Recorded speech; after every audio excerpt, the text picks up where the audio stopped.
this today, by the way. I'm a former startup SF and used to so I guess I'm a new guy. So maybe a little bit of experience with ISIS and everybody else under the sun. Played that game since approximately 2002. Well, technically 2001. I was on the wheels up for 2001 for A-Scan. That's how old I am. So my point is, these principles keep not learning these lessons. And we have one of the worst.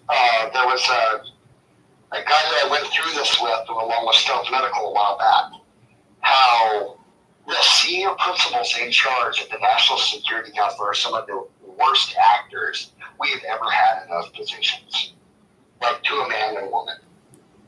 Like, one thing that kind of set up red flags with us, Adrian, was the person that is the principal for malign actors was herself a malign actor for both the Turkish government and the IRGC through the Heritage Foundation. That's just insane to me. And you go through the list of the NSC principals, and except for 3 individuals, every one of them is like this. So it's not hard to figure out, hey, 20 years of bad policy culminating in something that made me so furious today that I put my fist through a wall, which is when I got that whole thing of, hey, you know what, 20 years of your life was wasted because we're going to essentially pardon the whole reason why your mission existed. Great. Yeah, with KSI. Well, if it makes you feel any better, he is quote unquote essentially getting life in prison. No, it doesn't. I want him dead. You know, my big issue is we have shifted away from knowing that there is no negotiating with these people to thinking that if we just give them enough food and water and kick them a soccer ball from time to time, that's going to change their opinions. And I don't think politicians understand the religious ideology that is behind every single one of these organizations. And that is our biggest failure, is the education of our own politicians. So, hold on one second, Faye. I was just curious to get a temperature check from everybody in the room and we can start with Faye and others and work our way through, but from Adrian, Matt, Patrick, Colby, anybody. The strike on the number 2 in Lebanon, which is the right-hand man of Nasrallah, which literally anything he wants done, he would have spoken directly to Nasrallah about, right, Sukar. And then also the taking out of Hania in Iran. Would any of you had bet that would have happened? And Colby, you could start with your thoughts on that. Did you expect those 2 targets plus the target in Syria to be taken out and the U.S. to hit in Iraq simultaneously? By the way, that happened simultaneously as well. Iraq took out like the Al-Quds or whatever it's called. What is it called? I was going to say that they took out the Haktua girl. No, what is it? Yeah, Colby's laughing. Also the Haktua girl, yes. She was an unfortunate casualty. Yeah. So, Colby, your quick thoughts on that. Yeah, I don't think that Israel is coordinating the United States on that. I don't think maybe pressed the Biden administration to not leak their strike plans, to be honest. I mean, based on the pattern of past strikes, usually they'll tell the Biden administration, like as the planes are in the air, maybe, because they just don't want some rogue person in the State Department sending a note to Hezbollah or whoever the IRGC or whoever the target is and tipping them off so they can escape, right? So I don't think that is something that's happening. I think that if Israel's taking out targets in Lebanon or Syria, and then the United States happens to do the same in Iraq, I think that's coincidental. It's not actually indicative of them coordinating, because I really think the Biden administration wants to avoid the perception that they're working with Israel to that level to take high value targets out. The Biden administration, if we go back and recall, like they took a lot of incoming in Iraq and Syria before they even began to retaliate, right? Because they just did not want to, from their perspective, there was just such a high risk of things escalating and spiraling out of control if they hit back. Obviously, that didn't happen. Really, not the way that they thought it might have. So that would be my thought on that. But curious to hear what others think about that. Okay, So you were shocked by the strike on Hania in Iran while he's there with PIJ and? It's certainly ballsy as hell. But Israel could say that everybody would be, everybody responsible would, face justice in some form or another. So we were live in a space. So we were live in a space when it happened, and we had like 500,000 people literally listening to our space. It was insane. I'm just curious in the intel community if all of your guys' phones were bubbling and you were getting text messages and saying, "Holy shit, somebody just took out Hania," and they literally built. I don't know if you guys know, they built like an Epcot center literally inside of Iran for Hania. It was like a mock-up of Al-Aqsa Mosque. It was a mock-up of Gaza. It was a mock-up of Mecca. Yeah. And they took them on a little like tour, literally like it's Epcot Center. Short of selling turkey legs and cotton candy and some salted pretzels, they had like a little girl pretending to cry over a rubble of her house. They had a Nukba terrorist bleeding out in a hospital setting. It was Bollywood, yes. Hollywood with Bollywood mixed, but it was like Epcot Center for him. The thing is, so, the funny thing is stuff, I don't do spaces much anymore for a lot of reasons, but as somebody who personally prosecuted JPAL on 3 different deployments on 4 continents, I can tell you, you will never find a bigger, flashier waste of time than let's go after the head of this group, let's go after the head of that group. Because as my colleague Bianca has pointed out rightly so, these people are a religious messianic death cult. Okay, this is just that you whack over a member, back in the day, we whacked some guy from Heptatero, already replaced a week later. Whacked some guy from Haqqani, already replaced a week later. Whacked some guy from ISIS. No, it isn't. No, stop. It isn't any different. No, it isn't. Hania is different. It is. Right. They're better organized, slightly, okay, but it is no different. It's the same shit. These people expect to die. They want to die. They will hang on for as long as they can and kill as many of you as they can. But accepting death is part of the job. And it's not about that perspective. Hania's foothold with Hamas and with his diplomacy. I mean, he was just in Turkey. They were going almost to Turkey. That's funny though. That just kind of shows the ignorance. Stuff. I love you, babe, but that kind of shows the ignorance of the political class on this stuff. I don't think being based in Doha, a U.S. ally, right, and then traveling between there and Turkey, I don't think he expected to die. Maybe earlier in his life he did. I think he's worth literally $4 or $5 billion, stolen from international donors, giving it to Palestinian people. And he was living in the lap of luxury. He is not a hard man. None of it kind of. He's sleeping on silk sheets these days. He's not sleeping in caves in Tora Bora or whatever. Yeah. No, Jim, I'm gonna have to back Faye up on this one.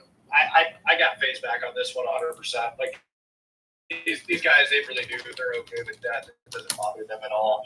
And at the end of the day, he is absolutely correct. You knock one down, another one stands up. It looks really good today. Somebody else is just going to take a spot. You're not Matt, though, the intelligence that they have insulated, like when they took out those 5 guys in Syria that Saturday morning that were running all the proxy forces, it was that intelligence unit guy who's been there 36 years. That was irreplaceable. Matt, hey, I'm going to show you something here, right, from my world and Matt's world. Matt, you operated in an ODA just like me. You had to deal with different groups, including TFO and shit like that. When you were actually out there, we're going to speak on class here, right, and publicly known stuff. I can tell you that R-rated dry holes was about 74%. A dry hole, for those of you who don't know, is something that the intel community, whether it's an OTA, whether it's military intel, whether it's Task Force fucking Orange, or any of the other color-coded task forces that are intel-oriented, say, yeah, this is absolutely something really, really just a banger. We got everything on this shit. And you get there, it's absolutely nothing. So in Tribe, when we were operating in AFRICOM, it was about 68%. in Afghanistan and Iraq, it hovered between about 50% to 80% dry holes, which means none of their shit actually panned out. So when people say, "Oh, we got the intelligence," I kind of laugh at a lot of that. Okay, I Faye's not wrong. think maybe you're confused by what I'm saying. Is No, we're not. I'm not. these individuals that he has been developing relationships throughout the Middle East and the U.S. and other countries and Africa and everywhere else. And do you think he's the first one to do that stuff? He's not. No, He's a list of thousands to do it. No.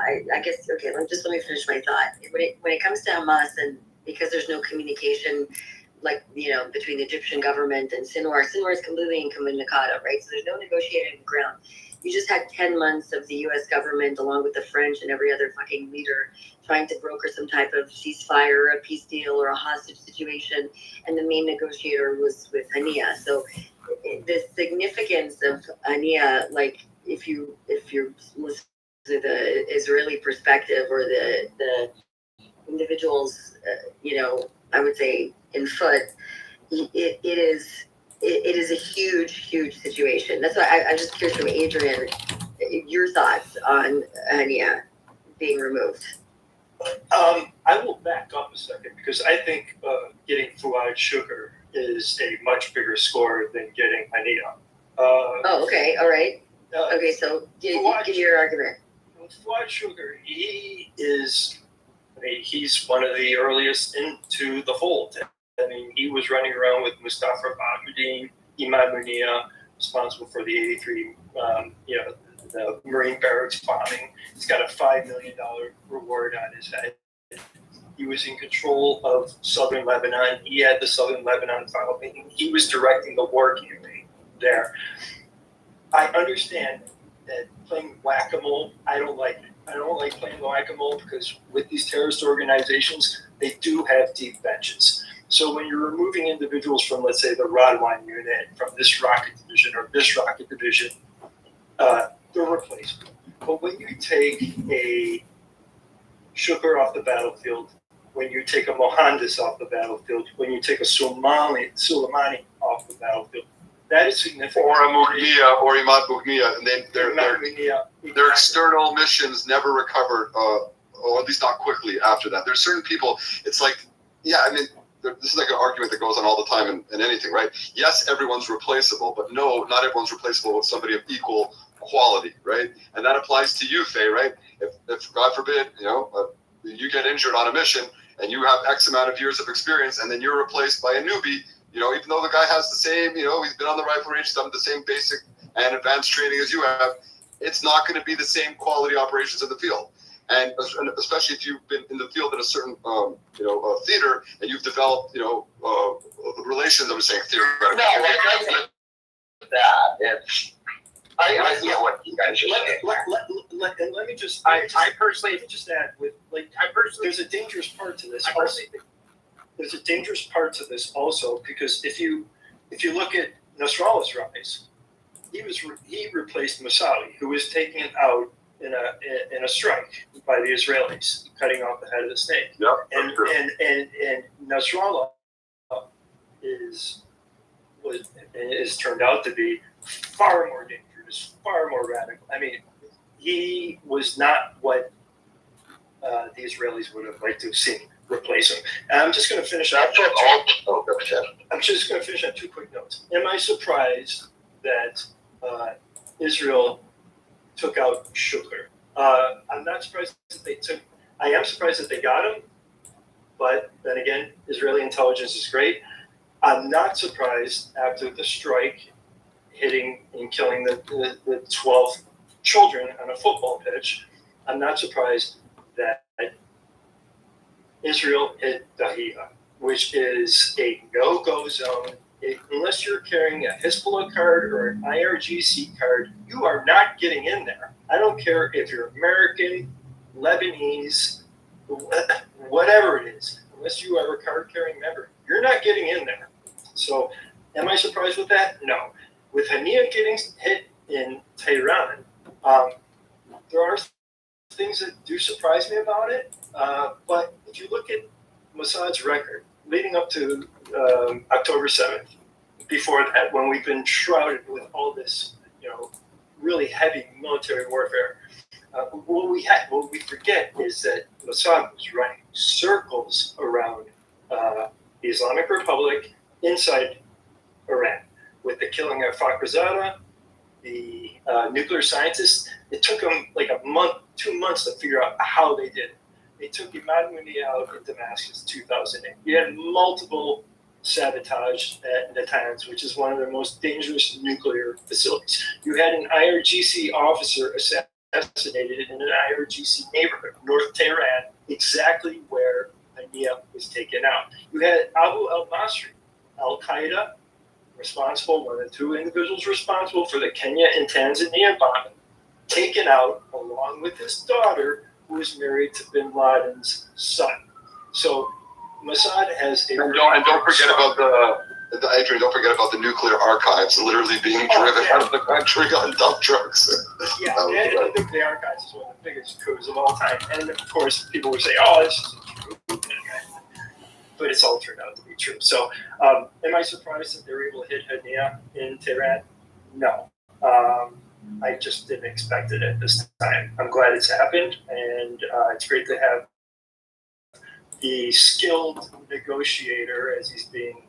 I'm waiting for the Tinder profiles on this dude. The moderate face of Hamas, they're calling him. Which Tinder profiles we can find for you? Somebody can beam them out. Which one? Just Hania? Yeah. Dollars to donuts for Ernest Fasihi from the New York Times will write an article. She did this about Fakhrizadeh. She did this about... You mean for Dr. Jill Hania? Excuse me, doctor. They're calling him now a doctor and a spiritual healer. He also does Reiki, and he does hands-on massage also. This is like, you should see the list of qualifications they're adding to Hania right now. So it's going to be like he likes long strolls on the beaches, likes playing with his grandchildren, blah, blah, blah. And you're still... Sorry. Yeah, Matt's going to take off, so go ahead, Matt. Sorry. Yeah, if you don't mind. So I want to leave you guys on this because you're asking whether or not we can see this coming, right? Like that's a big question. Like, are we capable of seeing this coming? When we sit here and we talk about what horrible human beings these two gentlemen were for a very long period of time and the impact that they've had, over time.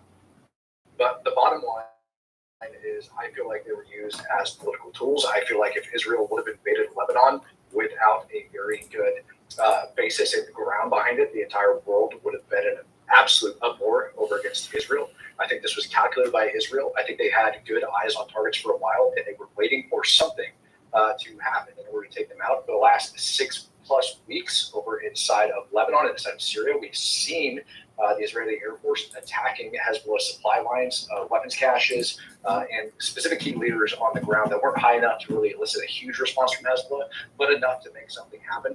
But that being said, it was very obvious that when they were to take out either one of these two targets, I think it just worked out that they were, like, the stars kind of aligned for them on the intelligence side of the house, that they were able to execute both targets in a timely manner. But when they did this and when they launched these strikes, they knew that both Hezbollah and Iran would respond, in which they are currently about to do. That is going to allow Israel to go into Lebanon and meet the objective that they want ahead of time.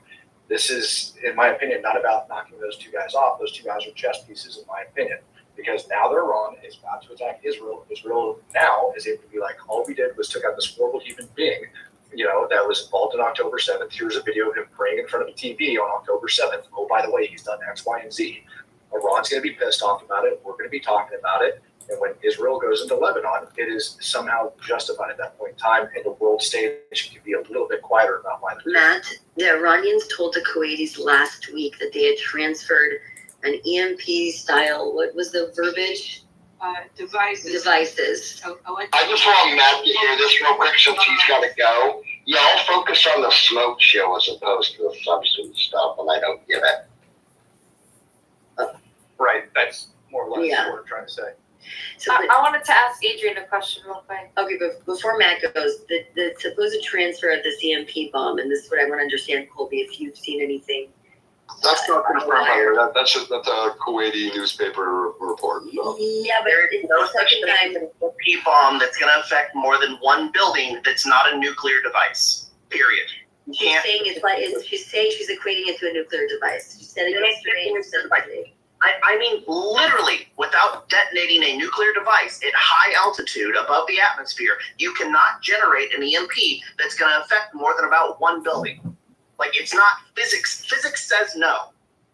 So if somebody's telling you that there's a magic EMP device that's going to wipe out the world's electrical systems or whatever. Not the world, Israel's electrical system, not the world, Israel. More than one building, and they're full of shit unless they're talking nukes. And if we're talking nukes, then that's a whole different discussion. The conversation is a dirty bomb. Yes, that's literally what she's been saying. Well, a dirty bomb would not do that. Okay, there's a world of difference between what's colloquially referred to as a dirty bomb, which is just a radiological device, and a thermonuclear atmospheric detonation. It's like night and day. What is the possibility, Colby? What is available in conjunction with what Faye's saying? What's available on the market that for, I let you say, what is available on the market that for 2 to 3 straight days they've been speaking about this? And these are not dumb people. Caroline Glick is not a dumb person, neither is Bob. I'm not familiar with the reporting around this. It sounds like a psyop to me. What was just said is correct by Faye, and Winston. I mean, these are two different things. Like, a dirty bomb is one thing, detonating an EMP is another thing. If Iran wants to detonate an EMP over Israel, that involves putting them putting a deliverable nuclear warhead onto a medium-range ballistic missile and then firing it at Israel and then detonating it in the atmosphere. That's what we're talking about. Iran's not going to do that because that is going to result in a nuclear response from Israel back at them. So I feel very confident we're not going to see that happen. So I would just say, yeah, this is some sort of information op that somebody is putting out there. I don't know why. Again, I haven't seen the specific reporting, but if they're saying that there's a dirty bomb, there's an EMP, this all sounds extremely dubious. This sounds like somebody's bad chat GPT fanfiction, okay? I don't care about the personalities or who said what, okay? Like, powder proliferation, I have a little bit of experience with that because of my SMU time. And I mean, I could talk to Copeson right now, hashtag Amanda historian and actual Seaburn subject matter expert, and I'm going to wait for him to laugh his head off with this one because I'm telling you, I love you stuff, but radiological stuff is very different than atmospheric or ground detonation thermonuclear stuff, or an EM. Now, if reason, this is an experiment with electromagnetic pulse weapons, like getting them there conventionally takes a stupid amount of power generation. And then an actual nuclear weapon is not the same thing as a radiological, like dirty bomb. That dirty bombs are designed to institute radiation poisoning on people, not be a big boom where you have an electromagnetic pulse that interferes with things, and you really literally can't do that at scale. Here, Stealth, I'll send you an article by Send me the article from the Kuwait. The Kuwaitis released it, right? Well, yeah, but I mean, neither of us read Arabic, so I'll send the article from Seth Fransman, which translates and analyzes the article from the Kuwaiti newspaper. So yeah. Well, do you have the Arabic one? Because we have Justin here, and I'd like to send it to him. He's listening, and some of these things get lost in Arabic. Hey, Justin. Yeah, I can find it. And he ran away from the space. He's like, no, I want to do translations. Okay. I'm here to have fun and listen, not to translate. Yeah, he's like, free Canada right now. That's what he wants to talk about. Okay. I don't know. My concerns. Sin, what do you think? Or Patrick? Patrick, what do you think on the strike? Yeah, the Kuwaiti. Iran's, the Kuwaiti statements about what Iran said. Oh, I agree with the speaker. It was a huge, I tell you pragmatically, it wasn't an initial field. Yeah, there was a huge difference. Unless there's been some radical advancement in physics that we're unaware of. That my understanding is exactly what they have failings in strategy. And also radical advancements in the Iranian the Islamic Republic's nuclear program, they have not demonstrated the ability to miniaturize a warhead and put it on top of a ballistic missile and detonate it above in the atmosphere. So that's the The other delivery system is still a limitation for them. Yeah. Yeah. But they can produce a dirty bomb. Absolutely. Like I have 10 to 12. I have an official statement from a Seabird subject matter expert, and I quote here. I guess you can equate them in a sense that, quote, radiological is a word that can vaguely describe both, but that's about it. Yeah, no, she just misspoke and said dirty bomb instead of a EMP or whatever. Dirty bomb is very different than a classic nuclear bomb. Night and day. You're right. Yeah, I wasn't equating the two. That's not. That was. I was phrasing literally from what Caroline was I explaining. know, I wasn't attacking you. I was attacking Caroline. Because Caroline seems to not know what the fuck she's talking about. No, she definitely does. But Then she wouldn't have made that kind of mistake. that there's either a dirty bomb in play. That's number one that we've been hearing now for about 8-9 months. Or the second thing is that they're threatening with some type of a bomb to destroy the grid in Israel. EMP. Yeah. So here's I have a little synopsis here. So, Iran may be seeking to supply Hezbollah with new types. By the way, the jihadis hate when I pronounce it Hezbollah. They get very angry. Iran may be seeking to supply Hezbollah with new types of weapons that the terrorist group could use to target Israel's energy grid. According to the Kuwaiti media outlet Al Jazeera, which has a track record of reporting details about security developments in the region. Quote, Iran has rushed to supply Hezbollah with electromagnetic bombs that can paralyze communications and disable radars as the risk of the border confrontation with Israel turning into a full-scale war grows, end quote. The recent report said. The same report made claims about pro-Iran groups seeking to attack the Golan if war escalates. It's important with reports like this to try to understand what kind of message is being sent. In this case, it is two messages. First, Iran is seeking to provide Hezbollah with new types of weapons to increase the threat to Israel. Second, Iran may seek to mobilize militias in Syria to threaten the Golan in order to create a second front in the event that escalation takes place on the Galilee front. The goal would be to try to threaten Israel from a new sector. Al Jazeera claims to base its report, the Kuwaiti newspaper, on a source in the Corps' Quds Force, the IRGC Quds Force of the IRGC. It's not clear why the IRGC would leak this information to Kuwaiti newspaper, which is why we should take it with a grain of salt. It may be that the source is not actually the IRGC, but others who have an interest in putting these details into the regional media. This could be a quiet warning to Iran, or it could be a warning to Israel. Al Jazeera claimed that the source says that Hezbollah already, quote, possesses bombs and missiles carrying explosive electromagnetic warheads, as the Revolutionary Guard successfully delivered these qualitative weapons to it a few days ago. That's a quote from Al Jazeera. Supposedly, these weapons can be, quote, launched from fixed launchers, and some of them can be carried by drones to reach any point deep within Israel. Hezbollah has attempted over the past 9 months of clashes to show that its drones can launch munitions against Israel. In general, though, Hezbollah does not possess drones that can carry and drop munitions. Instead, the drones are mostly kamikaze drones. It would be easier to launch a new type of warhead using a rocket launcher. Hezbollah has been escalating recently, has carried out deeper attacks into Israel. It has used drones more often. It has also released videos taken by surveillance drones threatening sites on the coast of Israel, the Golan, and also Israeli air base. Let's see what else. Anything else about the MPs here? I don't know. I have an update. In South America, Maduro just ordered all their police officers' cell phones to be monitored 24/7. I don't know how they're going to do that. This is why you throw communists in helicopters. Yes, this is why. Yes, this is also Amen. insurrection in the army right now. Software in Venezuela that the kingdom has. Which kingdom?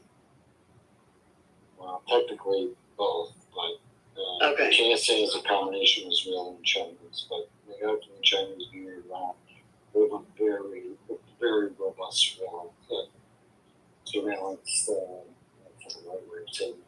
I'm going to say Big Brother system in Venezuela, with the exception of Treasury and currency. But they comms, they're pretty good. So that real A Russian state-funded Wagner Group person in Venezuela is mingling right now with Maduro's officials. They They're don't hide discussing. that. There's campaign pictures of Wagner officials all over South America. Okay, well, they're speaking in Russia now, and they've got. They're discussing toppling of statues of Hugo Chavez across the country.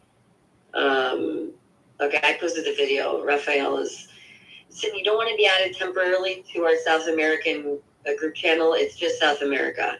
Okay, well, he doesn't want it. Okay. Come on, then everyone's doing it. Everybody, there's only a small group. That's There's only precisely 7 guys. why you guys are all getting round up and be chilled over here. All the school kids are doing it, Sin. I never comment in any group chats. Everybody knows. I just send invites. I just read the content. And I love not joining the group chats. It's the best decision I never made. Okay, well, the group chats that I have, there's only guys in there. I'm the only girl, which helps. And there's just 7 of us. So, okay.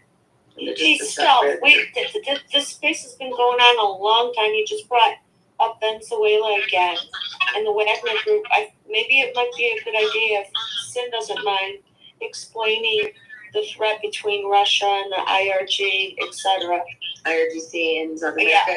Yeah, right. Hey, I'm here. I've had my hand up for a while. Sorry, yeah, Ronak. Go ahead, jump in real quick, Ronak. Thank you. Okay. We'll comment about what exactly? The Iran case or the Venezuela case? Anything you wanted to say? Okay. Within So, from my searches on the Persian language social media, I haven't yet seen any reports of like IRGC like officials on the ground in Venezuela. But I've been watching closely the tactics of repression being used in Caracas. Frankly, a lot of our diaspora has been glued watching the events in Caracas also because we're curious about, this other test case and to see how similar the tactics are and what if they come up with workarounds. But they're kidnapping people out of their homes. That's a tactic the IRGC uses. And so a lot of the election monitors, I was monitoring the Spanish language channels, and they're one by one going over and picking them, literally kidnapping them out of their homes. Shouldn't be a surprise considering that earlier that Maduro's forces kidnapped Maria Corina Machado's security detail right before the so-called election. Another thing that I've seen them doing is trying to put the Argentine embassy under siege. I think it says a lot that the Venezuelan opposition knew enough to know not to trust the Colombian embassy or the Brazilian one, but they knew they could only trust the Argentine embassy. I think that says a lot, okay? If you look at the OAS votes today on the resolution, the Colombians and Brazilians, even though they claimed we want to monitor the results and have transparency, they voted against a resolution condemning, the fraud, election fraud. The leftists always stick together. It's, they claim moderates. It's a Trojan horse, man. But anyway, so the regime in Venezuela parked their cars in front of the embassy, cut the electricity, and it would be interesting if the IRGC advised them to advance on the embassy or get colectivos, their version of the Basij, basically, or the IRGC there, to go and try to storm the Argentine embassy. I would not be surprised. Another thing I'm noticing, so there's an app that they used to get people to turn their neighbors in, and there's a lot of similarities I'm watching, and this has a lot of similarities to 2009 also. The regime in Venezuela clearly brokered the Barbados agreements, probably with the knowledge that, hey, the 2 neighboring governments are leftist run. They're not going to do jack. They're not going to invade me or do anything. So here's my chance to get sanctions relief under Biden by pretending to hold an election. But like the Islamic Republic, use this moment to test where the weak points of the regime are so that they can purge the army. This is what people are not seeing. They're like, oh, this election or whatever. My first thought, again, the Iranian in me is thinking, Jesus Christ, how stupid can... I know why the opposition participated in the election, but Jesus, why? Like, you're showing your hand. So, and then Maduro knows everything and can figure out where the weak points are in his military, in the colectivos, so that he can do the purges more easily and figure out where the opposition points are more easily and pick them off. Look up the 100 Flowers movement in China, with communist China. Again, this whole regime tactic of bringing people out, bringing the opposition out, encouraging people to say things against the regime so that you know who's against it. This is why protest alone doesn't work against regimes like this, unless they're gonna have to use unless there are weak points in the military. And if you listen to what the Venezuelans are saying, and this is another similar tactic to the IRGC, they have like 20,000, I think, Cuban intelligence agents scattered out throughout the country. I'm sure some of those so-called Cuban doctors are really intelligence agents. This is similar to how the Islamic Republic literally imports Arabic-speaking Hezbollah folks to do what might even be too much, even by the standards of the native Iranian IRGC. And so I'm seeing a lot of these alarming similarities, and even if the IRGC is not on the ground, you can be sure they're advising. And my heart goes out to the Venezuelans, honestly. I mean, I'm not trying to get emotional here, but, you know, they're fighting the same fight. It's minus the Islam, but they're two peas in the pod, these regimes, and the repression tactics. I don't know how much they're using the facial recognition technologies, but many Venezuelans are saying, again, the military is in the hands of Maduro, and don't be fooled by the one or two videos you see of defections. There's not a sign of mass defections. I posted a link in the Jumbotron on the Iranian case, shifting gears, where there's a prominent teleprogram channel called Khabar Furi, which my very intelligent, perceptive friend Dan Linnaeus happened to catch. Apparently, he really goes and digs, when it comes to the stuff like we actually watch or pay attention to in Iran. But that is a prominent Telegram channel. I thought you all should look at the post and see how the comments when the Hamas commander was eliminated and Hajizadeh, the IRGC person, look at the responses when some regime agent or cyber army tries to stir the pot. People are responding like, guys, you've been saying, you're going to get rid of Israel for ages. When are you going to stop this bullshit, basically? And Dan's translation of the matter is accurate. And if y'all don't believe us when I say my people are pro-Israel, believe what Dan's posting there, because it's in one of the most prominently watched Telegram channels, and many people are celebrating and giving out sweets and in secret. They're putting the sweets on a table. I'm seeing the clips where they lay the sweets on the table. They can't, you show their faces. So they lay the sweets on the table, walk away, and write in there, hey guys, congratulations, these terrorists were eliminated, and they're generally pretty happy about it, just like with Bassem Soleimani. And it's genuine. I can confirm from my sources inside as well that that's the case. Thanks, Ronak, for that assessment. AJ, do you have some breaking news, any chance? Not breaking, but it could be pertinent. I forgot to talk about it. Okay. This information is a couple of days old, prior to the death of, a little bit prior to the death of Haniyeh. But there were 50,000 Pakistanis that entered Iraq under the, religious visas. And while in Iraq, they sort of disappeared. fast forward 24 hours or so later on, I found out that they were taken to Yemen to fight against Saudi Arabia. Now, the point here is this. All this was prior to the death of Haniyeh. There is nothing ridiculous about assuming that if there is a ground invasion planned in the hands of Islamic Republic in any capacity, there's nothing ridiculous about assuming that there might be a chance for these 50,000 Pakistanis to be redirected to that cause or that plan. Just wanted to underline that, bring that to your attention, so there's 50,000 Pakistanis under the control of Islamic Republic.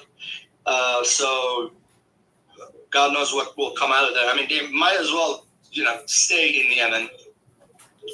That might be what happens at the end of this. There are a lot of. Just wanted to underline. There are a lot of Pakistani Shias, and many of them, in my real life experience, have been some of the worst Islamic Republic worshippers that I've ever seen.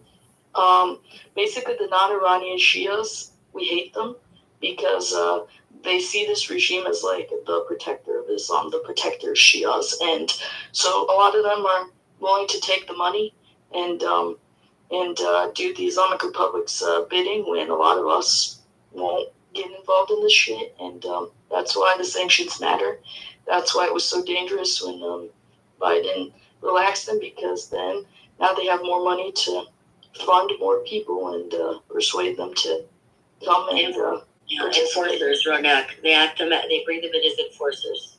Oh, well, also that too, of course. Like I said, as far early as 2009, people I know, inside the country were complaining, when you go out and protest, guys, you can't even, yell at the security forces because some of them are speaking Arabic, but I wouldn't be surprised if Urdu was also another language that they bring in. By the way, could everybody retweet the space and as a thank you, please follow Colby, Sarah, Andrea, AB, obviously Adrian, AJ, who brings us all our Turkish updates as well, Winston, who gives us all our military and other intelligence and munitions update, Janice, of course, and finance, and Ronak. Please just follow everybody. I appreciate it. Oh my gosh. I didn't realize you were here, Adrian. I wanted to ask Adrian a question. Yeah. Adrian, I have a question regarding the elimination of whatever his name is in Lebanon. Shakur. Okay. Does this affect the way Hezbollah responds, basically saying to themselves, okay, that Israel eliminated Shakur, we can't afford ourselves to go into full-blown war because this is the top guy? That's a very good question. And what I believe is the messaging from Israel was, we can reach out, we can touch you where you are whenever we want. You cross the red line, and this is they've taken. But do these people really care about dying, Adrian? Okay, everybody keeps coming back to this idea. I don't think you guys understand. People that are billionaires and have nice lives and wives in different countries, they want to stay alive. We're not talking about the guys that are living underground in holes. Yeah. Also, I might add here still that we're neglecting that we're seeing the evidence that Israel has penetrated the IRGC here. There's no way some of these precision strikes, especially the one in Tehran, could have been done without A, some Iranians involved, and B, likely ones who are in the IRGC circle, who were in the IRGC for opportunist reasons rather than purely religious ones. I can't, say too much here, but there are people, and it doesn't take that much to persuade an Iranian inside to cough up some info, if you get my drift.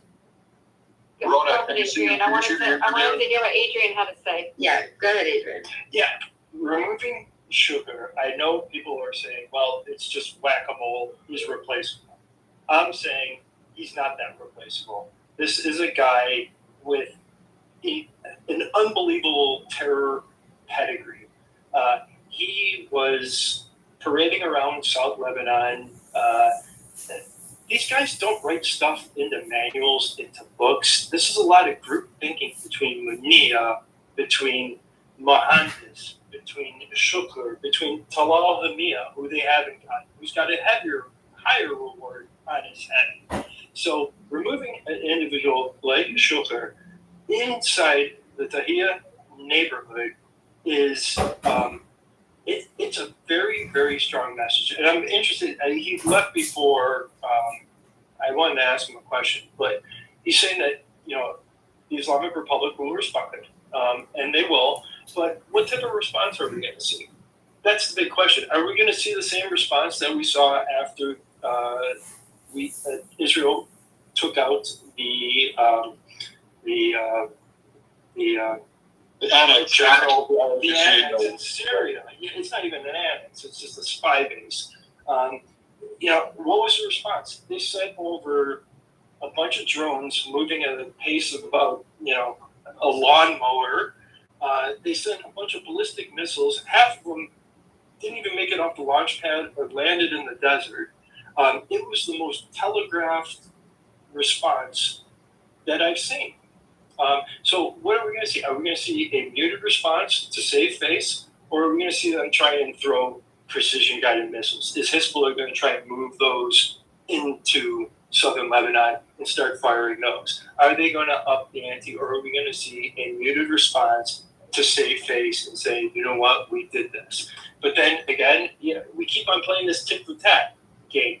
I think, for me, this was a move that it was a punch in the nose for the bully on the block, which is the Islamic Republic, which looks to colonize the entire region.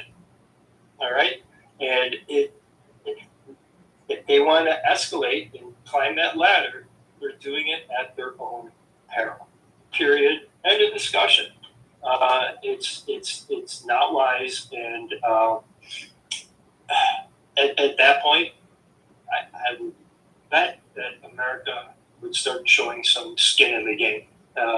Especially if a Lebanon front opens, America needs to fully back Israel and say, we're going to take care of sending you your 2,000-pound JDAMs, which are essential to eliminating Hezbollah and to eliminating their control over Lebanon.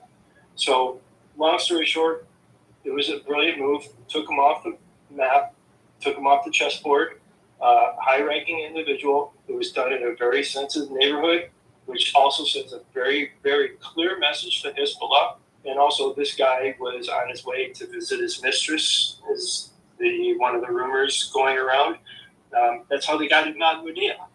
Sometimes these terrorists don't think with just their heads; they're thinking with something else. And then hitting Hania inside Tehran is another very clear message. And I went through Ronak before, Mossad running circles around the IRGC's internal apparatus. They've been doing it for years. So at the end of the day, the Islamic Republic, they're calculating, they're saying they're going to throw everything at them, but we'll see what happens.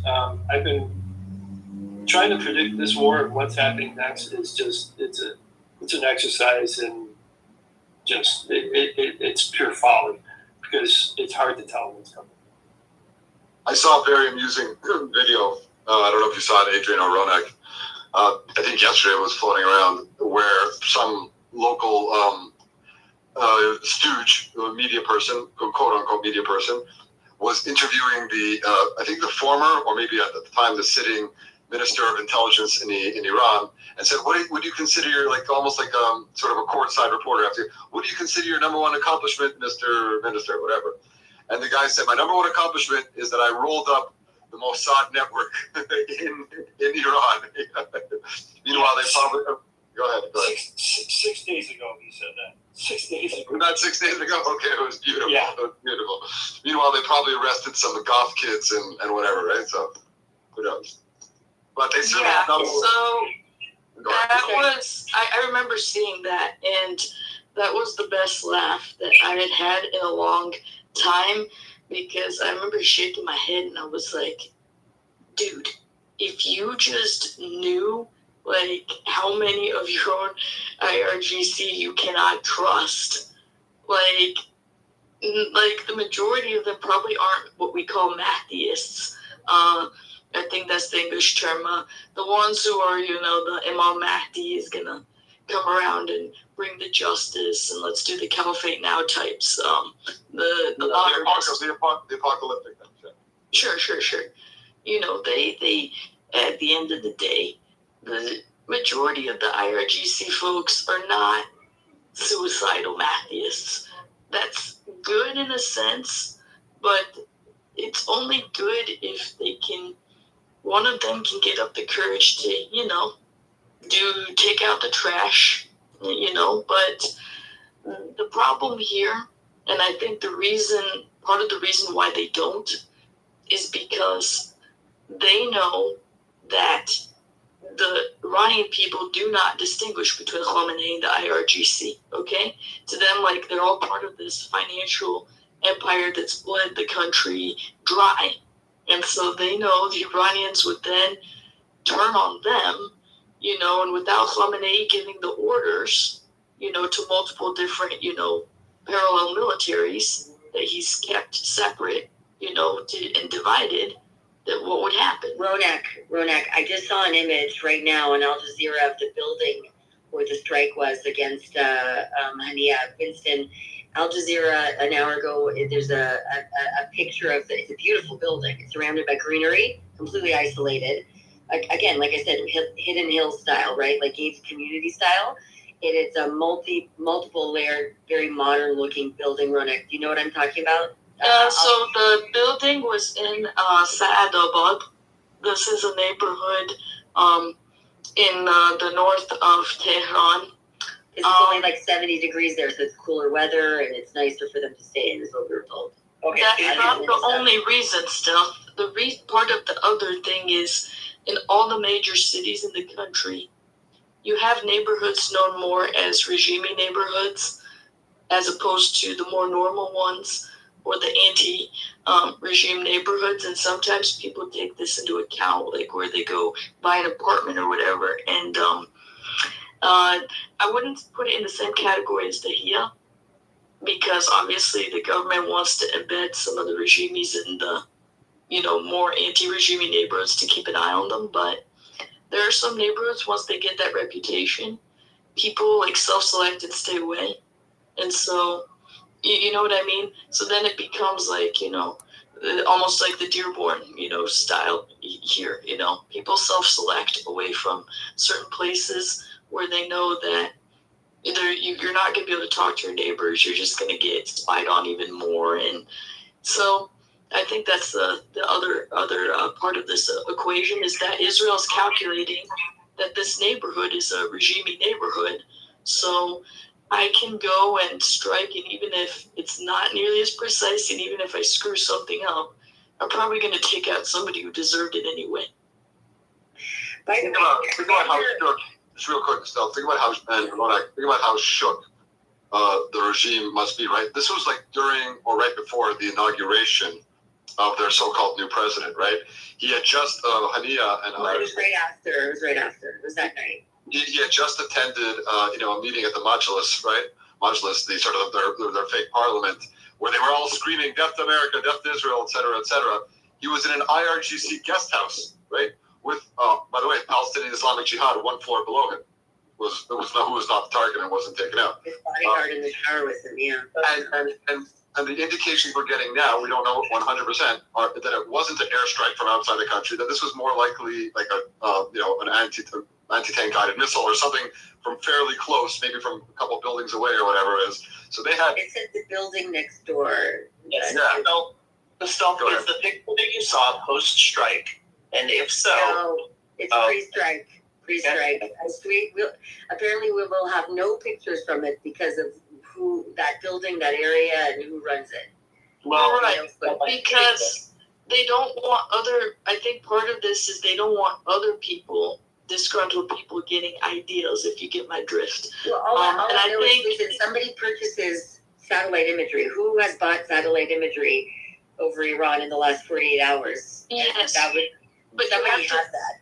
but you have to consider the bigger picture here, where the Israelis are thinking, look, now I know that my network is strong, it actually works, and it's too useful to just give it up now, right? And so you don't want to give enough info that it gives away who gave the info for them to be able to do the strikes. That's what I'm thinking is part of it. PIJ, I'm sorry to tell you guys, it goes back. Everything that I'm seeing in the back channels is PIJ was there. They knew that he could have said the leadership was there. They want to take over Gaza. They want to take over Judea Samaria. It benefits them to get rid of Hania. There's no more ceasefire available now that Hania's gone. He was the main, go-between for all those countries. But I know, Winston, you're desperate for imagery as well. I think only people who've purchased satellite imagery are going to be able to see that. Are you able to go back and purchase it over that region? Did we know?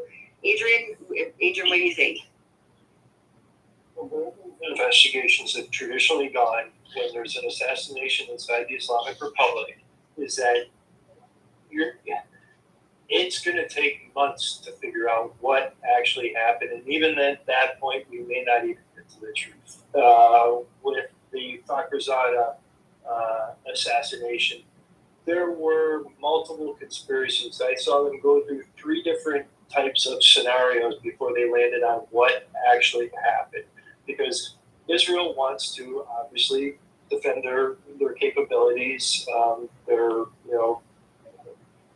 the way they conduct business, sources, methods, etc. And the Islamic Republic does not want to highlight a security failure in what is supposed to be one of the most secure neighborhoods in all of the country.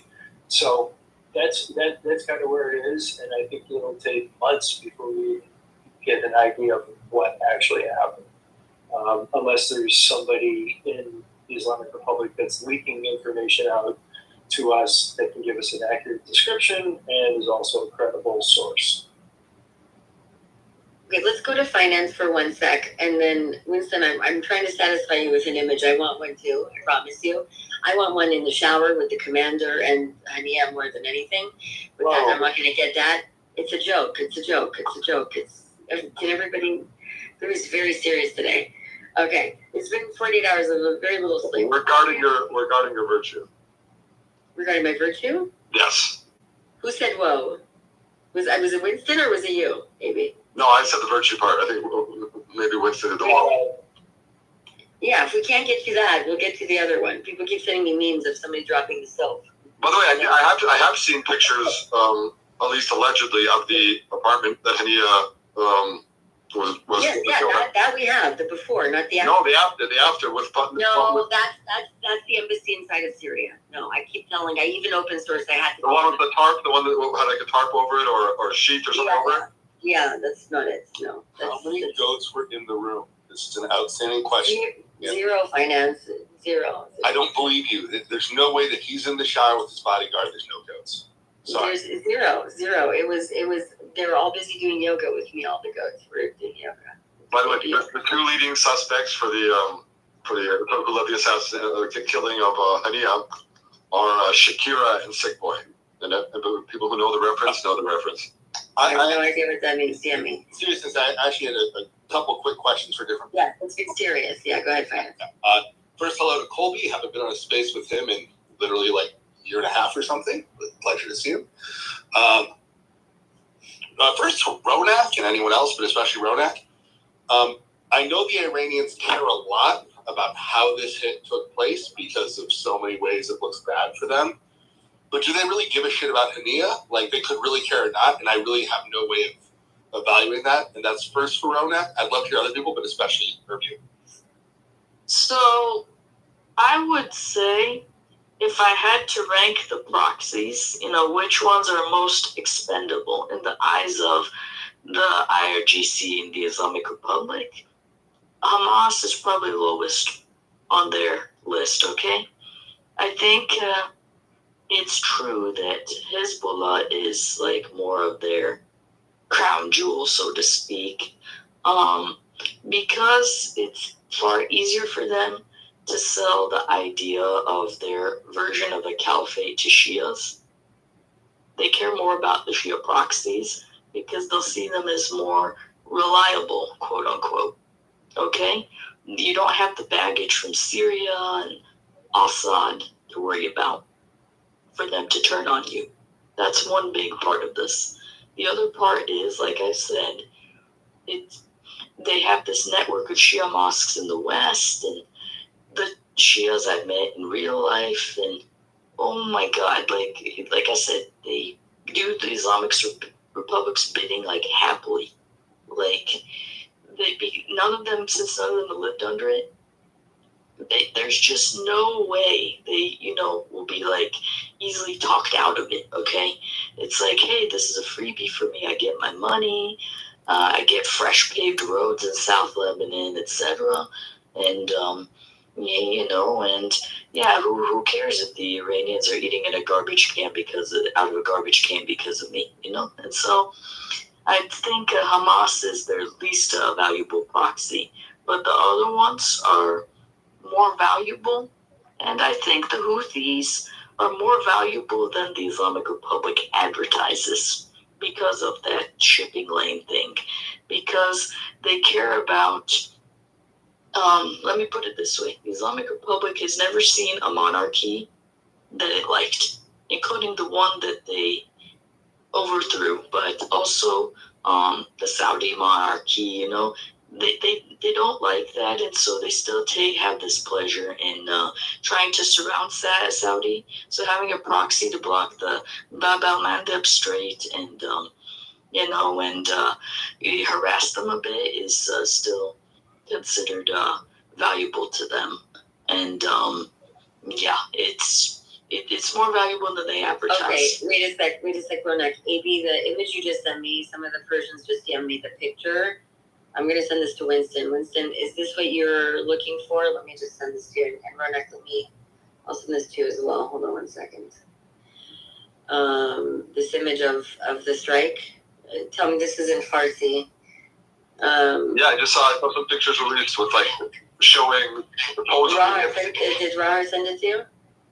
No, I don't think anyone sent it to me. I think I saw it on somebody's feed, but I have to remember. I don't remember where I saw it. I saw it 4 or 5 hours ago. Okay, I'm sending it out. You can send it to me. I did already. I did. I'm sending it to Colby and Adrian. Adrian, jump in if you need to. Is this the correct building? Sorry. You saw the before pictures. Is this the correct building? Yeah, the Zach building. Yeah, I have the video of the building. After. Al Jazeera. Let me grab the Al Jazeera video of the building before. I was just going to expand on Ronak's point. Yes, I would say Hamas is at the bottom of the rung as far as their proxies go. Number one, there's been pissing matches between the two, mainly over the Syrian civil war. That was quickly taken care of. We have to remember, Hamas is a relatively new creation. It's 1987 is its birthplace. So Hezbollah, the Islamic Republic definitely helped Hamas and threw flames on the fire and did everything they could to support them to undermine Israel. But the relationship isn't as tight as, let's say, Palestinian Islamic Jihad, who has been operating in Gaza for the longest time. And in fact, a lot of them have converted over to Shiism just for the sake of it. When you look at Republic conducts war, it's through proxies. And their proxy is Hezbollah. And there should be no mistaking that. Hezbollah is the cookie cutter model that they have used to shape the Houthis, who are extremely dangerous and are not, as Ronak said, I don't think they're given enough credit as far as the threat that they pose. They are built on the Hezbollah model.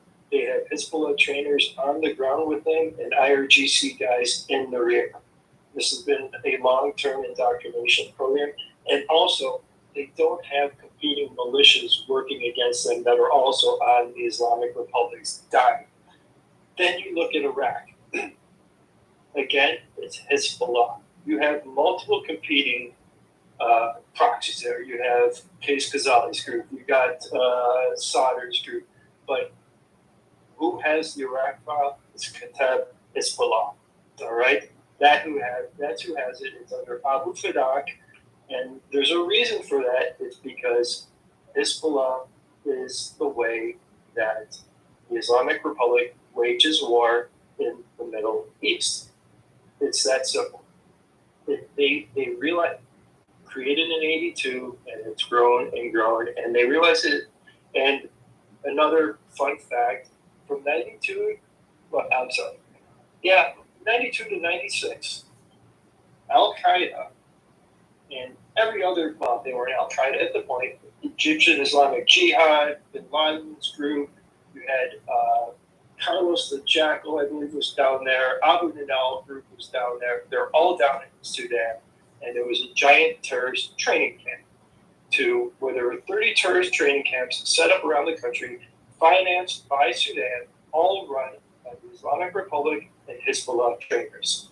And it was to create a Sunni terror strike force, one that could do the same type of damage that Hezbollah was able to do when they blew up the embassy in Argentina, that Hezbollah was able to do when they blew up the Marine barracks bomb, when they were able to blow up the U.S. embassies, when they blew up the French paratroopers on the same day as the Marine barracks.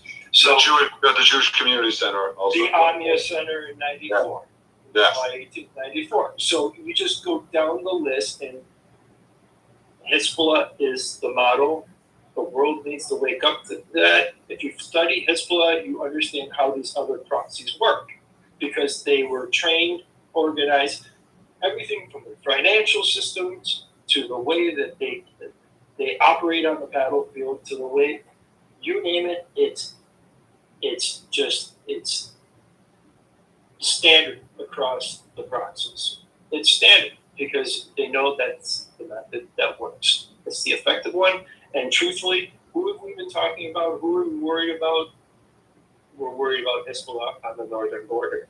So what they've done now is they've created all these other Hezbollahs all around to hem in the Shia crescent, to hem in the Gulf countries, and specifically Israel as well. So that's my last comment. I actually need to run for the evening. Okay. Thank you. Thank you, Adrian. It was good to see you, Adrian. Hey, we can play Adrian's appearance. Where was it, on the Indian TV recently? W something. Yeah, I got called twice last night. 8:30. They said, okay. Well, it was earlier. We want to talk about Sugar, and then they called me. I was like, oh my god, I got an idea, and then my phone rang. And you're like, one more. We're waiting for the Syrian confirmation right now, right? And then I want Luke Tuttle Sutter dead still. I Who do you want? I don't think that. Luke Tuttle Sutter. I have an old bone to pick with him. A very personal one. Oh, Sorry. Sadr. He is an absolute idiot. It's so funny. The Carvalho raid of 2007, when that happened and they killed the American servicemen, they rounded up two individuals. They rounded up Qais Khazali, and they rounded up, what was the Hezbollah guy's name? Daktuk. Okay, so they rounded up these two individuals. We like to call him Dick Dick. That was literally a moniker for him, was Dick Dick. Dick Dick. Well, Dick Dick kept his mouth quiet, but Qais Khazali sung like a freaking canary, and on record he said, oh yeah, the Islamic Republic, Tehran, they don't trust Sadr with any type of operation like this. They think he's an absolute idiot, he's a fool, he's a buffoon. So Sadr's one of these guys that puts his finger up in the air and sees which way the wind's blowing and tries to play. I love that whole about 19 months, Aaron, when Sadr thought he was going to be the next big thing in Iraq. Oh, and he ended up getting thrown under the bus by everybody all at once. He's had so many peaks and valleys, it's funny.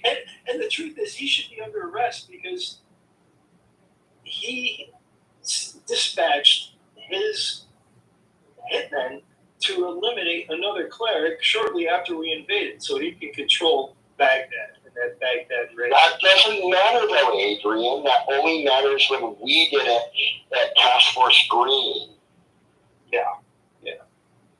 I'm going to play a little bit of Shanzer from a few hours ago, just to get a kind of overview of some things that I want to hear his perspective. So, Adrian, if you're going to hang out and just listen, I don't mind. Nobody will bother you with questions, but I do want to play this a little bit. I have it queued up, if that's okay. The Shanzer and who else still? It's Shanzer, and he's being interviewed by the CEO of the FIDF. Oh, cool. Yeah. Just give me a second. A remarkable 24 to 48 hours when we just stopped to consider what has been going on. Yesterday I started looking at what looked to be surprising news that the U.S. was actually striking targets in Iraq, that they were preemptive strikes against Iran-backed militias, and I thought that was remarkable. Well, an hour or so later, we learn about this airstrike on Fuad Shukr, the one of the most senior members of the Hezbollah military command. He was taken out yesterday. That was a daring strike by Israel right in the heart of the neighborhood known as Dahia. This is the southern neighborhood of Beirut that is a Hezbollah stronghold. It was pinpoint intelligence. The Israelis obviously had tracked him successfully. We've learned just now that in addition to Fuad Shukr, that there was also a senior official, an advisor from the Islamic Revolutionary Guard Corps, a representative of the Iranian regime that was also in that meeting. He was also killed. And so now the Iranians are even more furious with the Israelis, and we are now all concerned about what it might look like if there were to be an escalation on the northern border. We can talk about what that looks like, but suffice it to say, Hezbollah has a significantly larger arsenal of rockets and missiles and drones, more than Hamas has. We've not ever quite seen a war along the lines of what could break out on the north. And so Israelis, I think, of all political persuasions, are watching that border very carefully. Right now, we hear nothing. I know you're in Israel, Steve. We've heard nothing from Home Front Command, from the IDF. They have not changed their posture, which means so far so good. But we know that Iran would like to turn the tables on Israel. One of the reasons for that is, of course, the assassination that took place several hours after the one that took the life of Fuad Shukr. And this is, of course, the big one from yesterday. That was the assassination of Ismail Haniyeh. The Israelis targeted him in his home in Iran. He had a pied-à-terre, I suppose you could call it. And the Israelis had tracked him. He was there for the inauguration of the Iranian president. There were also, Islamic Jihad leaders and Houthi leaders and other terrorist leaders that were there at the inauguration. And I suppose it was after the inauguration was over, he went home and the Israelis took him out. One of my sources suggests that it was a spike missile that may have done the job. And that is interesting because that would imply that it was not an airstrike, which I think everyone has walked around with the assumption over the last 12 to 18 hours that it was perhaps a loitering munition or a long-distance drone or even a missile shot from a submarine, for example, from an Israeli submarine in the Persian Gulf or something like that. What we're potentially looking at is a Mossad agent or some kind of contractor on the ground in Iran that has carried this out. If that is the case, then I think the Israelis have gotten under the skin of the Iranians. Not only did they do this on Iranian turf, but they may have done it with operatives who were running around there scot-free. I'm sure, there's psychological warfare happening here where the Iranians are clearly fearful of what's going on. Now, just one last thing I'll just add is the Supreme Leader in the last hour or so has indicated that he is going to authorize a response to the killing of Haniyeh and I suppose also Fuad Shukr and this other IRGC operative that was based in Lebanon. We don't know exactly what that means. Of course, we know what happened the last time the Iranians responded. They fired, more than 300 missiles and drones into Israel. The vast majority of those were, of course, knocked down. But I must say, the Iranians are learning right now through the use of the proxies and what they fired themselves to see where the holes are in Israel's multi-layered missile defense system. So in other words, you've got Iron Dome, you've got David Sling, you've got Arrow, the short, medium, and long-term missile defense systems. They've not been hermetic, but they've performed incredibly well over the last 9 months. It'll be interesting to see right now how the Iranians, if they try to fire at Israel, what that mixture of rockets, drones, where it comes from, which jurisdictions. But we need to remember here, this is now a multi-front war. Regardless of exactly what breaks out in Lebanon, we are looking at hostile actors in Iraq, there are hostile actors in Syria, there are hostile actors in Yemen. This is a significant moment of tension. We are at a crossroads, I think, in this war, where it has been primarily focused on Gaza and Hamas. I think we're about to pivot away from that. I would argue, by the way, that Hamas, after last night, after the killing of Mohammed Deif, it's not 100%, but it looks like it's 99% that the top military leader of Hamas has been killed. My sense is that Hamas is a spent force. They look weak. They only have about, 2 recognizable leaders right now, Khalid Meshal and Yahya Sinwar. That's all that's left of the leadership after 9 months of war with Israel. Their fighters have thinned out. I think Gaza, we may be moving away from that, and we may be moving into a new phase of what I would call. Winston, you want to say something? I'll stop it so you can jump in. Yeah, thanks. I'm looking at the damage. It's one building, or one room. It's one room. They got cloth draped over it. You can't see it great, but it looks like they blew out one wall. The other wall's damaged. I don't know how badly damaged, but it doesn't actually look that bad. And I don't know, Faye and some of the others have more experience actually, blowing shit up with stuff like that. But I would say like more of a thermobaric or squash head kind of warhead, whatever, anti-bunker warhead on a rocket or a drone. Then I would say like a high explosive anti-tank or a straight up bomb. So Faye, it's okay. So everybody, what Winston's describing is the strike point of Hania with his bodyguard in his private quarters in that building, and PIJ is on the floor beneath him, and it's a very green area surrounding in Iran, and this is where most of the IRGC kind of upper echelon live, and it's in the northern part of Iran, just to set the stage. It's on my feed.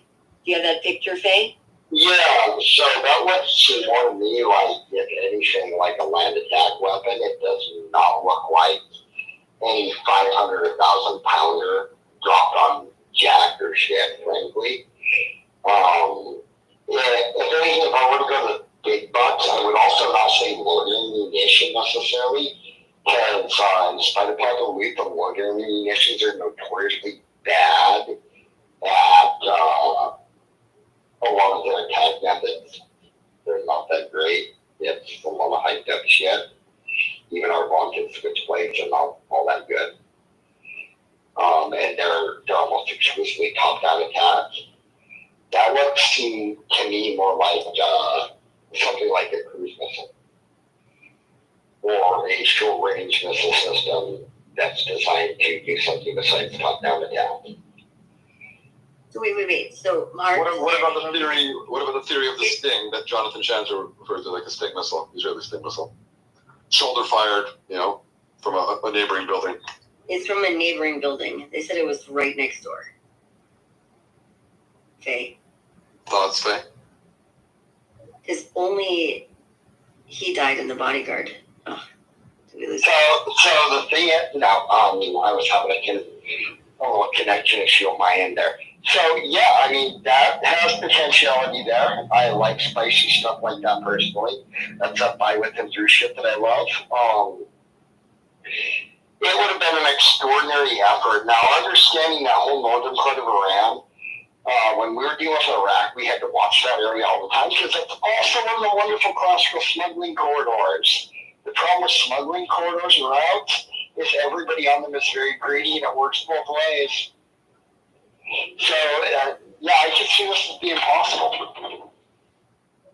And can you imagine, like, there's no other destruction to any other part of the building? Nobody else died. Sadly, the PAJ leader didn't die below either. So, but. No, I can imagine it happening, but it's going to be stuff like that is you really have to pick your targets carefully because it's almost guaranteed to be a one-off. Yeah, it was definitely a one-off. So. Those kind of things don't happen. And it's kind of like the Ben Long raid, right? That kind of stuff is a one-off where you have to completely change your tactics, techniques, and procedures for the next target. Because, yeah, they're going to, any kind of thing like that, they're going to plan for. Right, because they didn't take out the whole building. It doesn't seem like originally was a drone was flown in, and a missile was dropped from a drone or something. There was all different. It's really hard to say because I've seen the same picture that Winston is showing, right? And they did a good job sanitizing the site and covering up the damage because it's very hard to figure out a damage profile. Well, it could have been literally a large drone flown through a friggin' window with jerky Smurf explosives, and we won't know. So that's possible then. A large drone. Okay. There is a good sized window on that wall. Assuming it matches the other side. Look, a couple of Thumpy McThumpy faces, which are what I like to call our 40 millimeter blue tubes of justice. A couple of those could have done the same thing. Just a couple of high explosive dual purpose, bloop, bloop, blop, blop, doop, doop. Do the Israelis have that? Yes. It's a very standard weapon, the 40 millimeter grenade launcher. It's the M320 system, which unlike the old M203 is independent of, and it has several interesting warhead variants to it. But you can even do that same kind of shit with a few high explosive dual purpose. You know, I'd have to see something where the actual strike happened. Matt's actually better at this than me because his specialty was doing the engineering shit. Mine was medical and unabashed kinetic murder hoboing. So. Got it. Hi, Dan. Welcome. We're covering the Hania assassination in Iran really quickly. He's got military up here, and well, I'd like to clarify stuff. We like to call this a kinetically precise, targeted, unalighting event. We have to be politically correct. Yes. Oh, really? Well, especially, you have to be politically correct, especially after you said unabashed murder hoboing in a sentence. Yeah. I don't know why you gave me the mic then. I don't know.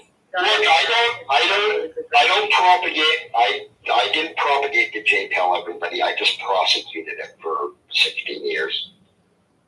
There you go. Here's all I have, Del. Tell me. Go hang out with the family because my daughter just got here. But very simple. I don't give two shits how they took him out. I'll just say this. Good riddance to bad rubbish. And I hope both him and the other scumbag souls burn in hell forever. Bye. Yeah, I love that thing.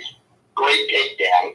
Dan's our favorite. Dan, just so you know, the Shakur in Lebanon, who was struck first, was the guy involved with the 243 Marines being killed and also coordinated. I know. Yeah, okay. On my show tonight. Yep. He was okay, good. Main orchestrators of the Marine Barracks. Yep. Yep. Was that 4? Yeah. 83. Okay. That was a year off. Yeah. So I was 10. 83. I was 10.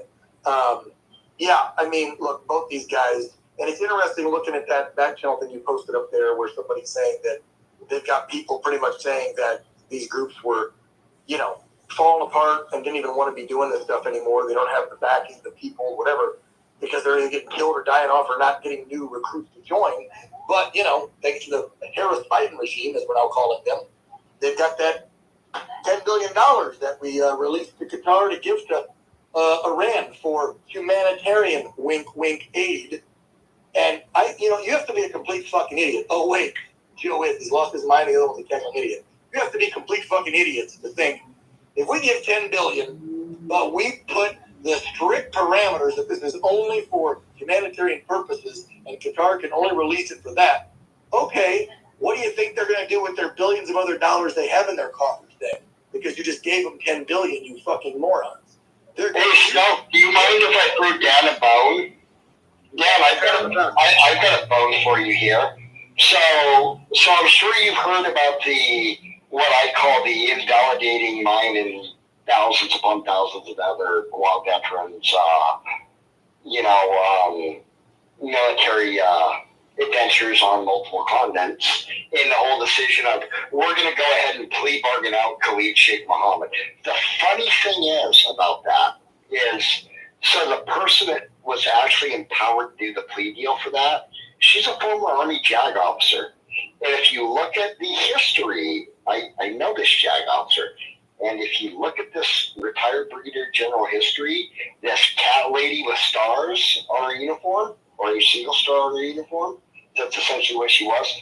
The worst decisions for the rules of engagement at division level, corps level, and on echelons above corps level for both Operation Iraqi Freedom and Operation Inherent Resolve were under her legal purview as the senior staff judge advocate advising senior MACOM and COCOM commanders for the CENTCOM AOR, for the Coalition Provisional Authority, for the JFFC, which is the Joint, or JCFF, the Joint Commander Ground Forces, all those. She was neck deep in all the bad decisions on ROE. Clear from her time as the Chief of Legal Assistance for the 82nd Airborne Division, the head of the Liaison Office of Reconstruction and Humanitarian Assistance for Iraq, all of it. Susan is a very chronically bad actor in uniform. And pretty much. What's her name? So her first name is Susan. Last name is, I'm going to try to pronounce this right, but I'm probably going to butcher it. It's Susan Escular. It's Escellier. She was the Joint Forces Commander. Susan Escular? Yeah, Susan Escular, Brigadier General, United States Army. She's literally, though, Dan, she's a great example of what current and former military professionals like myself talk about the commissioned officer buddy network. I was a senior NCO, not a commissioned officer. But so she was brought in because General Lloyd Austin really, really liked her. For some reason, we all know how General Austin made a lot of bad decisions, but you can actually tie in from the Iraq initial invasion throughout Iraqi Freedom, the Surge, Operation Inherent Resolve, and our battle with the Daeshbags, ISIS. We all call them Daeshbags over there. And she was the legal wonk that was responsible for all the worst rules of engagement decisions, the lawfare garbage.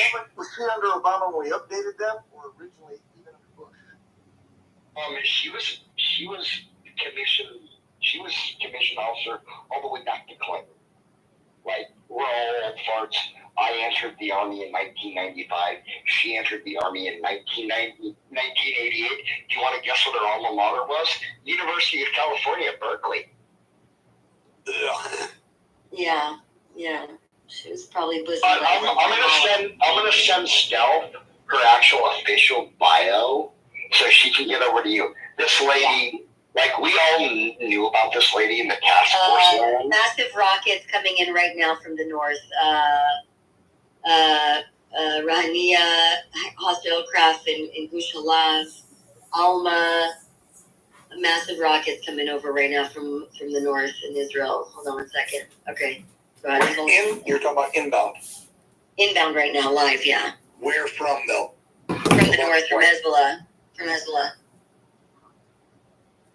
It's live right now, yeah. Sorry, go ahead, Faye. You'll send me her profile. So I'm sending her official military biography so you can get over to Dan Ball here. Because I want to go on Dan Ball's show as an expert on there's plenty of bigger assholes than me that can smash her.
That would be a different game, and that would also include duping the public. That we would be kind of all in the same boat, right? And perhaps that's why it's very difficult for me to see that he would rug pull. But for it's interesting. Go ahead, Jeff, and then we'll go back to Ken. Well, it's a huge thing that's going on right now. I got into an argument with somebody about Ukraine, and I just, this got into a huge shouting match, and then I was on very early when. No, this was earlier, and then I was on really early when they struck the number 2 gentleman for Hamas in Lebanon, or was it Iran? I think it was Lebanon. They killed him there. And they were so angry that nobody said anything on the podcast for like 15 minutes. Nobody would even talk. So I think that there's kind of a pause in all of this, what's going on everywhere. It's hard to talk about everything that's going on all at the same time. And then other things, it's been pretty Hold on. Are you okay? How are you feeling? I'm just tired. I feel like it sounds like you're listening. I'm very tired. Okay. So I you know what, guys? I know that I don't think you're the only one, honestly, Jeff. And I'm just kind of going to play my soundballs while I'm talking. Right now, we're not only inundated with information, a ton of information, a lot of it conflicting, a lot of it heavy. Left, right, violence, war. I mean, this has been probably the hardest year of my life just because of having to decipher what's real and what's not has become increasingly difficult for many people. So you're not the only one. What I would say is this is the time now that you're noticing kind of how it's becoming difficult to adjust. And it's like you have to shift something where you begin to not get overwhelmed, not be emotionally reactive to it. That is what information does. It makes us, I get like that. I was like that, especially in the beginning, when every time I am hyper-focused on Gaza and what's going on, it completely sends me looping. And do you understand how many people across the planet are getting traumatized by watching that? But there comes a point at which we understand that this is where everything intersects. When the world begins to see what's been happening, they're no longer going to be looking for the previous normalcy they had, because what was happening was not normal. We just didn't know that. People are working their lives away 10 hours a day, barely able to make ends meet. The entire healthcare system and the food, big pharma, and the food industries are, they've been partnering with the Codex Alimentarius for, decades, right? We're just now finding all this out. It is time for these systems to crumble. It is time for people to take the reins back and build new systems. So I want you to know it's heavy, it's a lot, and but I'm very optimistic, Jeff, that this has to happen. Otherwise, the alternative of us blindly getting kind of ushered into our own culling would be the alternative, So taking a deep breath, just know that right now, in this moment, everything is okay. I think that just don't overwhelm yourself. You know what I'm saying? Yes, I just also too, we were discussing with Dr. Kat and Dr. Angela and Bill Elmore the bird flu and the catastrophe of COVID and all the people that are suffering because of that. How many people? It's just everything. It's just not just one thing. And plus, I'm tired. But thank you for thinking about me. I appreciate that. It's everything. My pleasure, Jeff. We got to be here for each other. And that's why it's super dope that we have this platform and I get to connect with people all over the world and tap into your genius code. I mean, I really do think this changes everything. People who underestimate humanity, who underestimate the brilliance, the collaboration. I don't even think we've seen that yet. We haven't seen the collaboration of the people. Large objectives within corporations and all of that.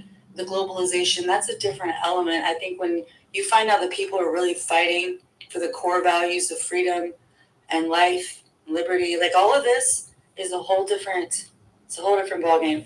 Captain, one of my favorite people, what up, homie? Jump in and then we'll go to Kent. You just took the words out of my mouth. I was going to say, I'm so grateful that I've met so many of you, to go through this process of learning things, because I'm learning all the time.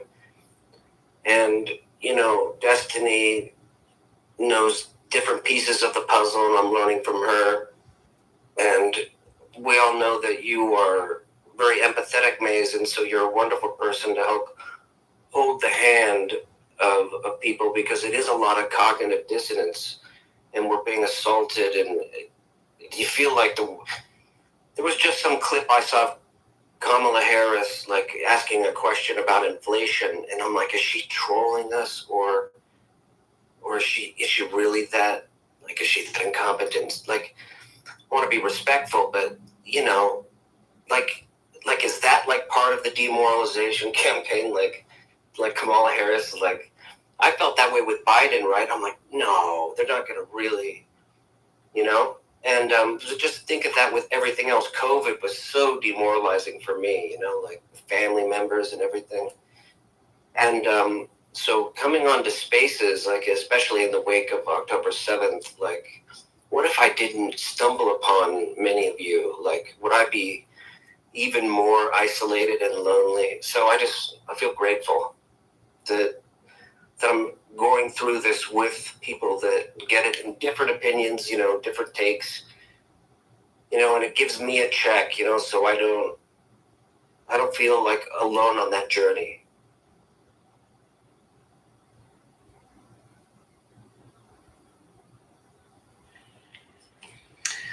I feel you, Captain, 100%.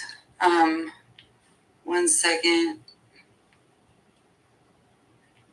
Okay, I just got a message from Alpha. I was trying to see if he was, so they're still, he's like, did you hear that? I'm like, oops, I opened the space, so I did not hear it. Let me turn up the volume. Go ahead, Kent, jump in, and then we may even stream the rest of it, but go ahead. Yeah, I just want to be brief. It's just a little thing about the responsibilities of social media. And I'll keep it brief, mate, but I think it's important. I've just been getting reports about there was a young 17-year-old in Southport in England who murdered 3 young girls. And then someone on social media made a false report that this boy was a Muslim refugee. A mob attacked the mosque, had firebombed the mosque. The people in the mosque feared for their lives. Over 50 policemen were injured. In this current world that we're living in, the power of social media is very, very misunderstood. this was just someone who made a stupid comment about a very bad situation that ended up with lots of people getting hurt. So while we discuss these controversial subjects, you know, there's so many people that don't sort of keep in mind how many of the audience are listening with intent. They listen to people like Maze, who's a brilliant lady, Really, she's a fucking Jew-hating cunt. But other people are not so compassionate. Other people don't take into account what they're doing to the audience so much. So I think it's important to mention those. That's all. So thank you. Well, I'm going to keep it a book. I mean, we talked about this yesterday. I think that ultimately the power of mainstream propaganda for those who are awakened to kind of mainstream and what it does in the programming, whatever, completely lose sight of the fact that it's weaved into social media as well, via bots, via influencers, via there's a lot to be able to sway people's opinions. That's why I am so adamant. I know that there's an intention to get Americans specifically against Muslims. And that is why I am like completely relentless. Like I will jump into any space. I don't care who's on there and be that voice of reason to let people know you're being manipulated. This is age-old tactic that we have fallen for many times. They paint a bad Welcome guy to the dumbest bitch in the world. A to, former Goldman Sachs essentially employee. gain your consent for Maisel something. Hayes the They whore. want you to have anger towards something. Like there's no accident. Donate the Muslims. Muslims are great people. And all that protesting and burning of the flag, and turned out it was a former Mossad that did that. It But was also Mossad. in addition to that, you know, that gets people extremely Americans are very patriotic. Okay, let me tell you, like you fuck with their flag, you do all that, then you're going to make them angry. Who did they want them to be angry at? The Palestinians. Because they raised the Palestinian flag up. They were trying to give a psychological cue as to this is an act of war against them. And so psychological cue. I'm in a room, there's like thousands of people in there, and everybody's in this very patriotic, kind of synergetic, like, yeah, this is war. And I'm just like, no, it's not. You know what I'm saying? Like, you guys are falling for it. Out of every 10 psyops,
Really, man? Really, man? Trying to take some Doritos?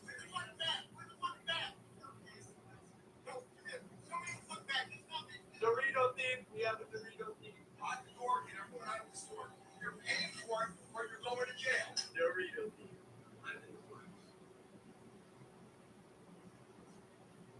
Let's explain to the people. We just want to know what happened.